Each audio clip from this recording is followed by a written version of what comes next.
இப்போ நீங்க ஒரு முழுமையான ஆண் இல்லனா ஒரு முழுமையான பெண் அப்படின்னு உங்களை நினைச்சுட்டு இருந்தீங்கன்னா அந்த எண்ணத்தை கொஞ்சம் ஓரமா வச்சிருங்க. ம்ஹும். ஏன்னா அது ஒரு மாபெரும் மாயையாக கூட இருக்கலாம் இல்லையா? கரெக்ட். உங்க உடம்புக்குள்ள இருக்கிற ஒவ்வொரு அணுவும் உங்க ஆன்மாவோட ஆழத்துல இருக்கிற குணங்களும் ஒரு துல்லியமான கணித விகிதாச்சாரத்துல அளந்து வார்க்கப்பட்ட ஒரு கலவை அப்படின்னு சொன்னா நீங்க நம்புவீங்களா? கண்டிப்பா. இத கேட்கும்போது ஒரு சின்ன தயக்கம் வரும். ஆனா இதுதான் உண்மை. ஆமா.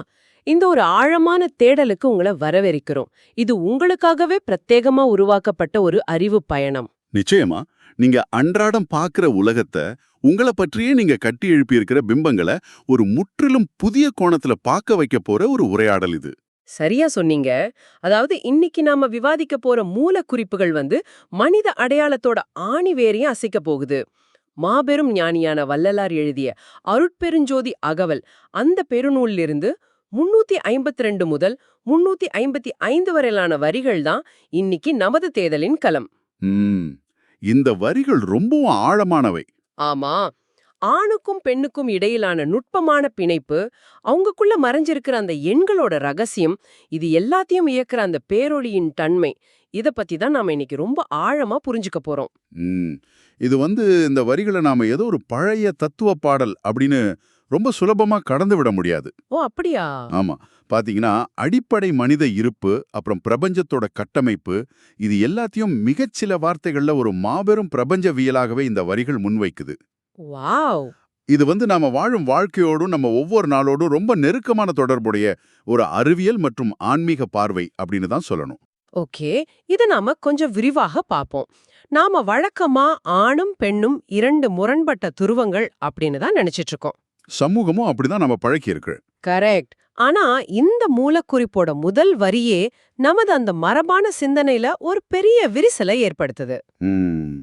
அந்த வரிகளை கொஞ்சம் சொல்லுங்களேன். சொல்றேன். பெண்ணினுள் ஃப்ளானும் அருட்பெருஞ்சோதி, ஆணினுள் பெண்ணும் அருட்பெருஞ்சோதி, அன்னுர வகுத்த அருட்பெருஞ்சோதி அப்படின்னு அந்த வரிகள் விரியுது. இது ரொம்பவும் ஒரு பவர்ஃபுல்லான ஸ்டேட்மெண்ட். ஆமா, இது எனக்கு ஒரு புதிய சிந்தனையை தோண்டுது.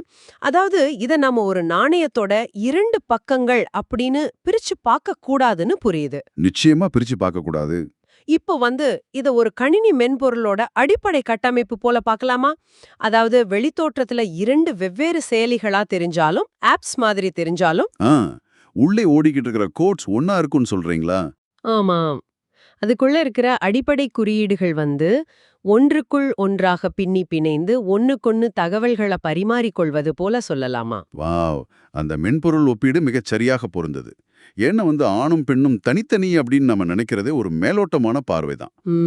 இந்த வரிகள்ல வர்ற அன்னுர வகுத்த அந்த வார்த்தையை நம்ம ரொம்ப ஆழமாக கவனிக்கணும். அன்னுரை அப்படின்னா? அன்னுர அப்படின்னா மிக நெருக்கமாக, இடையில எந்த ஒரு சின்ன இடைவெளியும் இல்லாம பிரிக்கவே முடியாத அளவுக்கு பொருந்தி இருக்கிறது அப்படின்னு அர்த்தம். ஓ, எந்த கேப்பும் இல்லாம பிணைஞ்சிருக்கிறது. கரெக்ட். அருட்பெருஞ்சோதி அப்படிங்கிற அந்த பேரொளி ஏதோ ஆண்பால் பெண்பால் அப்படின்னு இரண்ட உருவாக்கி விட்டு அது பாட்டுக்கு தற்செயலா இணையட்டும்னு அப்படியே விட்டுடல.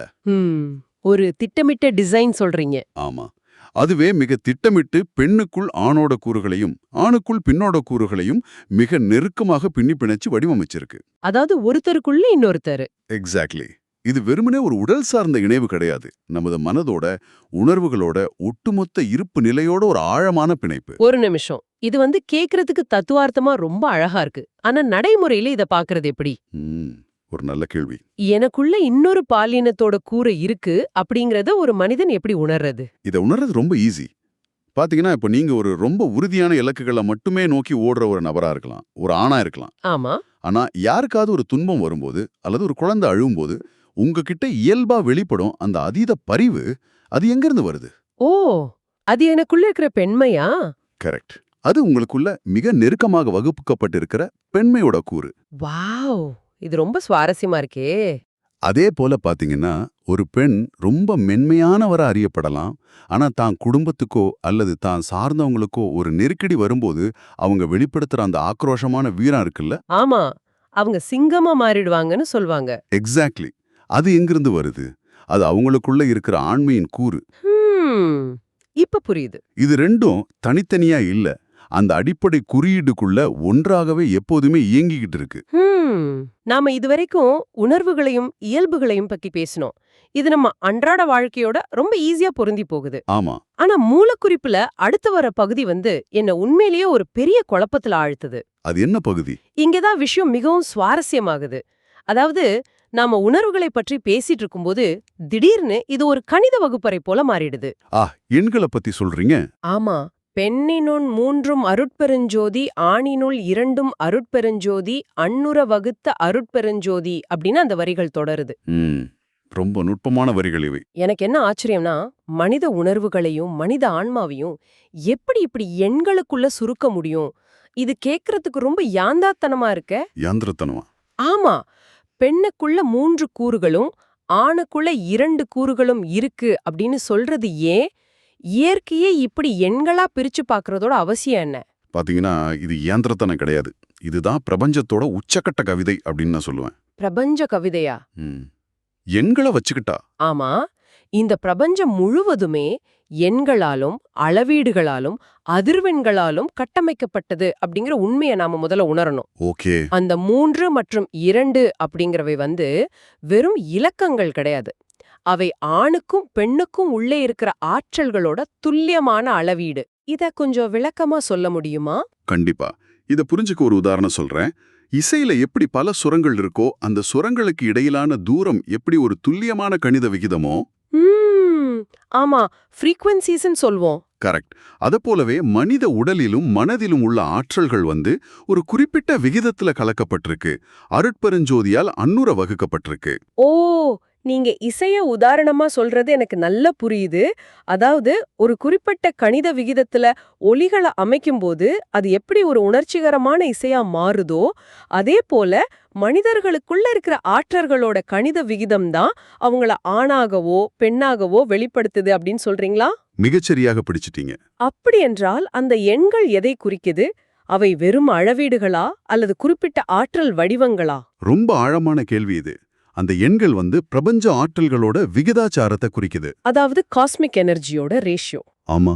படைப்போட கூறுகளில நிலைத்தன்மை, இயங்குதன்மை, அப்புறம் அவற்றை இணைக்கும் உணர்வு நிலை அப்படின்னு பல அடுக்குகள் இருக்கு. பெண்ணுக்குள்ள 3 இருக்கு, ஆணுக்குள்ள 2 இருக்கு அப்படின்னு சொல்லும்போது அந்த பேரொளி உயிரின் கட்டமைப்புல ஒரு குறிப்பிட்ட விகிதத்தை உருவாக்குது. ஏன் இந்த வித்தியாசம்? 2 பேருக்கும் சமமா கொடுத்திருக்கலாமே? அதுதான் இயற்கையோட ரகசியம். இயற்கையில எந்த ஒரு விஷயமும் சமச்சீரற்ற தன்மையில தான், அதாவது ஒரு அசிமெட்ரியில தான் ஒரு புதிய அசைவையோ அல்லது படைப்பையோ உருவாக்க தொடங்கும். ஓ, பேலன்ஸ்டா இருந்தா ஒண்ணும் நடக்காதா? கரெக்ட். ரெண்டும் சமமா இருந்தா அங்க சலனமே இருக்காது. ஆண் பெண் அப்படிங்கிற இரு வேறுபட்ட அனுபவங்களை இந்த பூமிக்கு தருவதற்காகவே அருட்பெருஞ்சோதி இந்த துல்லியமான வேறுபாட்டை எண்களின் மூலமா உருவாக்கியிருக்கு. வாவ். இதுதான் பாத்தீங்கன்னா பிரபஞ்சத்தோட அடிப்படை சமன்பாடு. அப்படி என்றால் இந்த இருப்பு நிலையே ஒரு மாபெரும் கணித சூத்திரம் அப்படின்னு சொல்றீங்க? நிச்சயமா. ஆனா இந்த எண்களோட விளையாட்டு இதோட நின்னுடல அப்படிங்கிறது அடுத்த கட்டத்துக்கு நகரும்போது நமக்கு நல்லா புரியுது. ஆமா, அடுத்த வரிகள் இன்னும் ஆழமானவை. பெண்ணிடை 4 அருட்பெருஞ்சோதி, ஆணிடை 3 அருட்பெருஞ்சோதி, அண்ணுற வமைத்த அருட்பெருஞ்சோதி அப்படின்னு குறிப்பு தொடருது. இதுல எனக்கு என்ன டவுட்னா, முந்தைய வரியில பெண்ணுக்கு 3 ஆணுக்கு 2ன்னு சொன்னாங்க. இப்போ அதுவே ஒரு படி மேல போய் பெண்ணுக்கு 4 ஆணுக்கு 3 அப்படின்னு விரிவடையுது. ஆமா, ஒரு ப்ரொக்ரெஷன் இருக்கு. நீங்க கவனிச்சீங்களா? தொடர்ந்து பெண்ணுக்கு ஆணை விட ஒரு கூறு அதிகமாகவே இருக்கே. இந்த தொடர்ச்சியான கூடுதல் கூறு தற்செயலானதா இல்ல இதுக்கு பின்னால் ஏதேனும் ஒரு பெரிய நோக்கம் இருக்கா? இது நிச்சயமாக தற்செயலானது கிடையாது. இந்த பரிணாம வளர்ச்சியை நீங்க ரொம்ப ஆழமாக கவனிக்கணும். ஓகே, சொல்லுங்க. 3 மற்றும் 2 அப்படிங்கிறது அடுத்த நிலையில 4 மற்றும் 3ஆக விரிவடையுது. பெண்மைக்கு எப்போதுமே ஒரு கூறு அதிகமாக கொடுக்கப்பட்டிருக்கிறது அப்படிங்கிறது படைப்போட மாபெரும் ரகசியத்தை குறிக்குது. படைப்போட ரகசியமா? ஆமா. ஒரு புதிய உயிரை படைக்கும், அதை தன் உடலுக்குள்ள தாங்கும், அப்புறம் அதை வளர்க்கும் ஆற்றல் பெண்மைக்கு மட்டும்தான் இருக்கு. தாய்மை. எக்ஸாக்ட்லி. அந்த பிரபஞ்ச விரிவுக்கு ஒரு உயிரை உருவாக்குவதற்கு எப்போதுமே கூடுதல் ஆற்றலும் கூடுதல் கூறுகளும் தேவைப்படுது. ஆமா, லாஜிக்கலா பார்த்தா அப்படிதான் இருக்கணும். அதனாலதான் பாத்தீங்கன்னா இயல்பாகவே பெண்மையின் கட்டமைப்பு ஆணை விட ஒருபடி சிக்கலானதாகவும் ரொம்ப விரிவானதாகவும் இருக்கணும்னு அந்த பேரொளி தீர்மானிச்சிருக்கு. இது எனக்கு ஒரு பெரிய திறப்ப கொடுக்குது. அதாவது ஒரு புதிய செயலிய, ஒரு புது அப்ளிகேஷனை இயக்குறதுக்கு நம்ம கம்ப்யூட்டரோட ரேம் அல்லது மெமரிய அப்கிரேட் பண்றது போல, ஆமா, ரொம்ப கரெக்டான உதாரணம். ஒரு உயிரை படைக்கிற அந்த பொறுப்பிற்காக பெண்மைக்கு ஒரு கூடுதல் கூறு வழங்கப்பட்டிருக்கு. சரியா? அருமையான விளக்கம். இதை விட பொருத்தமா சொல்ல முடியாது. அந்த ஒரு கூறு தான் உயிரை கடத்துற ஆற்றலா செயல்படுது. வாவ்! இங்க நீங்க கவனிக்க வேண்டிய இன்னொரு மிக நுட்பமான சொல் மாற்றம் ஒன்னு இருக்கு. சொல் மாற்றமா? என்னது? முந்தைய வரிகள்ல அன்னுர வகுத்த அப்படிங்கிற வார்த்தையை பயன்படுத்தின வள்ளலார் இந்த வரிகள்ல பாத்தீங்கன்னா அன்னுர வமைத்த அப்படிங்கிற வார்த்தையை பயன்படுத்துறார். ஆமா, நான் அதை சுத்தமா கவனிக்கவே இல்ல. வகுத்த என்பதற்கும் அமைத்த என்பதற்கும் என்ன அப்படி ஒரு பெரிய வித்தியாசம் இருக்கு? ரெண்டும் ஒண்ணு போல தானே தெரியுது. இல்ல, இதுல பெரிய வித்தியாசம் இருக்கு. ஒரு பெரிய கோணத்துல பாத்தீங்கன்னா வகுத்தல் அப்படிங்கிறது தன்னிடம் உள்ள பொருட்களை பிரித்து கொடுப்பது. ஓ, டிவைட் பண்றது. ஆமா, ஒரு விகிதாச்சாரத்துல பிரிக்கிறது. ஆனா அமைத்தல் அப்படிங்கிறது வெறும் பிரித்தல் கிடையாது. பின்ன அது ஒரு கமைப்பை உருவாக்குறது, ஒரு முழுமையான சிஸ்டத்தை நிலைநிறுத்துறது. ம், ஒரு ஆர்க்கிடெக்சர் மாதிரி. எக்ஸாக்ட்லி. இத கொஞ்சம் இப்படி புரிஞ்சுக்கலாம். ஒரு கட்டிடத்துக்கு தேவையான செங்கற்களையும் சிமெண்ட்டையும் பிரிச்சு கொடுப்பது வகுத்தல். ஓகே. ஆனா அத வச்சு ஒரு வாழுமிடத்தையே நேர்த்தியாக உருவாக்குவது அமைத்தல். வாவ், ரொம்ப தெளிவா புரியுது. அருட்பெருஞ்சோதி அப்படிங்கிறது வெறுமனே வெளிச்சம் தரும் ஒரு ஒளியாக மட்டும் இல்லாம எண்களை பயன்படுத்தி படைப்புகளை மிக துல்லியமாக வடிவமைக்கும் ஒரு பிரபஞ்ச கணிதவியலாளரை போல செயல்படுது. ஒரு காஸ்மிக் மேத்தமெட்டிஷியன். ஆமா, அது எண்களின் மூலமா குணங்களை, இயல்புகளை அமைத்து உயிர்களை இயங்க செய்யுது. நாம இதுவரைக்கும் உடலமைப்பு பார்த்தோம், அப்புறம் அதுக்குள்ள இருக்கிற கணித கட்டமைப்பு பார்த்தோம். இந்த அமைத்தல் அப்படிங்கிறது எவ்வளவு துல்லியமானதுன்னு என்னால புரிஞ்சுக்க முடியுது. நிச்சயமா. ஆனா இதோட இறுதி விளைவு என்ன? ஒரு மனிதனோட தினசரி வாழ்க்கையில, அவனோட குணாதிசயங்கள்ல இது எப்படி வெளிப்படுது? அதுதான் அடுத்த கட்டம். ஏன்னா அடுத்த மற்றும் இறுதி வரிகள் இதத்தான் பேசுது. பெண்ணியல் ஆணும், அருட்பெருஞ்சோதி ஆணியர் பெண்ணும், அருட்பெருஞ்சோதி அன்னுரவ் அமைத்த அருட்பெருஞ்சோதி. அதாவது பெண்ணியல் ஆண், ஆணியல் பெண். இது எனக்கு நம்ம அன்றாட வாழ்க்கையோட ரொம்பவும் தொடர்புடையதாக தோணுது. எப்படின்னு சொல்லுங்க. இப்போ நீங்க எப்போதாவது ஆச்சரியப்பட்டிருக்கீங்களா? ஏன் மிகவும் தர்க்க ரீதியா சிந்திக்கிற ஒரு நபர், ரொம்ப லாஜிக்கலான ஒரு ஆளு, திடீர்னு ஒரு சின்னஞ்சிறு விஷயத்துக்காக அதீத உணர்ச்சி வசப்படுறாரு அப்படின்னு? ஆமா, பல நேரங்கள்ல பார்த்திருக்கோம். அதுதான் அந்த பரிமாற்றம்னு எனக்கு தோணுது. ஒரு பாத்திரம் எந்த வடிவுல இருக்கோ அதே வடிவத்தை நீர் எடுத்துக்கொள்வது போல இந்த இரு இயல்புகளும் மாறி மாறி வெளிப்படுதா? நீங்க சொல்றது முற்றிலும் உண்மை. பாத்தீங்கன்னா இது ஒரு முக்கியமான கேள்வி எழுப்புது. சொல்லுங்க. நாம சமூகத்துல வாழும்போது மனிதர்களை ஆண் பெண் அப்படின்னு இருவேறு இறுக்கமான பெட்டிகள்ல அடைச்சு பார்க்கவே பழகிட்டோம். ஆமா, பாக்ஸ் பண்ணிடுறோம். ஆண் என்றால் அழக்கூடாது, பெண் என்றால் சத்தமாக பேசக்கூடாது அப்படின்னு கற்பிதங்களை நாமே உருவாக்கிக்கிட்டோம். ஆனா இந்த வரிகள் அந்த செயற்கையான எல்லைகளை தகர்த்தெறியுது. ரொம்ப சரியா சொன்னீங்க. ஒரு ஆணுக்குள்ள இரக்கம், கருணை, அரவணைப்பு போன்ற பெண்மைக்குரிய இயல்புகள் வெளிப்படுவதும் அந்த அருட்பெருஞ்சோதியோட வெளிப்பாடுதான். வாவ். அதேபோல ஒரு பெண்ணுக்குள்ள வீரம், தீர்க்கமான முடிவு எடுப்பது, தலைமைத்துவம் போன்ற ஆண்மைக்குரிய இயல்புகள் வெளிப்படுவதும் அதே அருட்பெருஞ்சோதியின் வெளிப்பாடுதான். அப்படியென்றால் இந்த இயல்புகள் ஒரு மனிதனுக்குள்ள சூழலுக்கேற்ப வெளிப்படுதா, இல்ல அந்த பேரொளியோட கணக்கீட்டின்படி அது ஏற்கனவே நிர்ணயிக்கப்பட்ட ஒண்ணா? நீங்க முன்னாடி சொன்னீங்க இல்லையா, நீர் பாத்திரத்தின் வடிவத்தை எடுப்பது போன்ற நெகிழ்வுத்தன்மை அது இதுல கண்டிப்பா இருக்கு. ஓகே, ஃப்ளூயிடிட்டி இருக்கு. ஆமா, சூழலும் ஒரு மனிதனின் உள்ளே இருக்கிற அந்த தன்மைகளை வெளிக்கொண்டு வருது. ஆனா இதுல அடிப்படை விஷயம் என்னன்னா, இந்த இயல்புகள் அனைத்துமே அந்த பேரொளியால் மிக நெருக்கமாக அமைக்கப்பட்டவை. அதாவது அன்னுர அமைத்த. எக்ஸாக்ட்லி. இது ஏதோ இயற்கையில நடந்த ஒரு எரர் கிடையாது, ஒரு பிழை கிடையாது. இதுதான் இயற்கையோட உண்மையான வடிவமைப்பே. ஆணுக்குள்ள பெண்மை வெளிப்படுவதும் பெண்ணுக்குள்ள ஆண்மை வெளிப்படுவதும் இயற்கைக்கு முரணானது கிடையாது. அதுதான் பிரபஞ்சத்தோட முழுமை. சூப்பர். மனிதர்கள் தங்களுடைய உணர்வுகளை எந்த தடையுமின்றி முழுமையா வெளிப்படுத்தும் போதுதான் அவங்க அந்த அருட்பெருஞ்சோதிக்கு ரொம்ப நெருக்கமா இருக்காங்க. எல்லாமே அந்த ஒரே ஒளியோட வெவ்வேறு நடனங்கள் தான். இதை கேக்குறதுக்கே ரொம்ப பிரமிப்பா இருக்கு.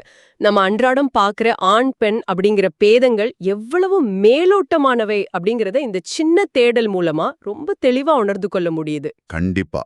நம்ம பற்றியும் நம்முடன் வாழ மனிதர்களை பற்றியும் வச்சிருக்கிற பார்வையை இது முற்றிலுமாக மாற்றுது. ஆமா, ஒரு ஷிஃப்ட் இன் பெர்ஸ்பெக்டிவ். ஆழமா பார்த்தா ஒன்றுக்குள் மற்றொன்றும் துல்லியமான எண்களோட அடிப்படையிலையும் இயல்புகளோட கலவையிலையும் அருட்பெருஞ்சோதியால் உருவாக்கப்பட்ட ஒரு மாபெரும் கட்டமைப்பு தான் நம்ம ஒவ்வொருவரும். நிச்சயமா. இதை நாம உணர்ந்துட்டா நமக்குள்ள இருக்கிற முரண்பாடுகளும் மனிதர்களுக்கு இடையிலான பேதங்களும் தானாகவே மறைஞ்சிடும் இல்லையா? உண்மைதான். பிரபஞ்சத்தோட ஆதி காரணம் அந்த அருட்பெருஞ்சோதி அப்படிங்கிறத நாம ஒப்புக்கொண்டா அந்த ஒளியிலிருந்து உருவான நாம மட்டும் எப்படி முழுமையான தனித்தனி தீவுகளா இருக்க முடியும்? இருக்க முடியாது. நமது உடலுக்குள்ள நடக்கிற கெமிக்கல் ரியாக்ஷன்ஸ் தொடங்கி நமது உளவியல் குணங்கள் வரை எல்லாமே அந்த உருப்புள்ளில தான் இணையுது. வேற்றுமையில ஒற்றுமை காண்பதை விட அடிப்படையில எல்லாமே ஒண்ணுதான். அந்த ஒன்றோட வெவ்வேறு கணித வடிவங்கள் தான் நாம அப்படிங்கிறத உணர்றது மனித சிந்தனையோட மிக உயர்ந்த நிலை அப்படின்னு சொல்லலாம். மிகச் சரியாக சொன்னீங்க. ஒரு மனிதனுக்குள்ள இருக்கிற ஆற்றலையும் அறிவையும் இயல்புகளையும் பிரித்து பார்க்காம அனைத்தையும் ஒன்றிணைத்து பார்க்கிற ஒரு மாபெரும் பார்வைய இந்த மூலக்குறிப்பு நமக்கு வழங்கியிருக்கு.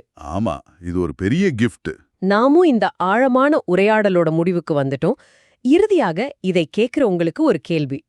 இந்த மூலக்குறிப்பின் படி பாத்தீங்கன்னா ஆணுக்குள் பெண்ணும் பெண்ணுக்குள் ஆணும் இருக்காங்க, துல்லியமான எண்களும் ஒண்ணுக்கொன்னு மாறுற இயல்புகளும் என எல்லாமே அந்த அருட்பெருஞ்சோதியோட வெளிப்பாடுதான் அப்படின்னா நாம இவ்வளவு தூரம் பிடிச்சு தொங்கிக்கிட்டு இருக்கிற இந்த ஆண் பெண் அப்படிங்கிற பாலின அடையாளங்களே தற்காலிகமான ஒரு கணித வடிவமைப்பு தானா? ரொம்ப சிந்திக்க வேண்டிய கேள்வி இது. இந்த உலக வாழ்விற்காக இயற்கையோட இயக்கத்திற்காக அமைக்கப்பட்ட ஒரு மாய திரைதானா?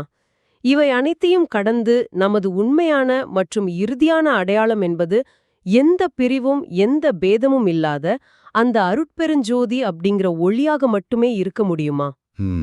இந்த சிந்தனையோடு இன்றைய நமது இந்த ஆழமான தேடலை நிறைவு செய்வோம். இதை பற்றி நீங்களே ரொம்ப ஆழமா சிந்தித்து பாருங்கள்.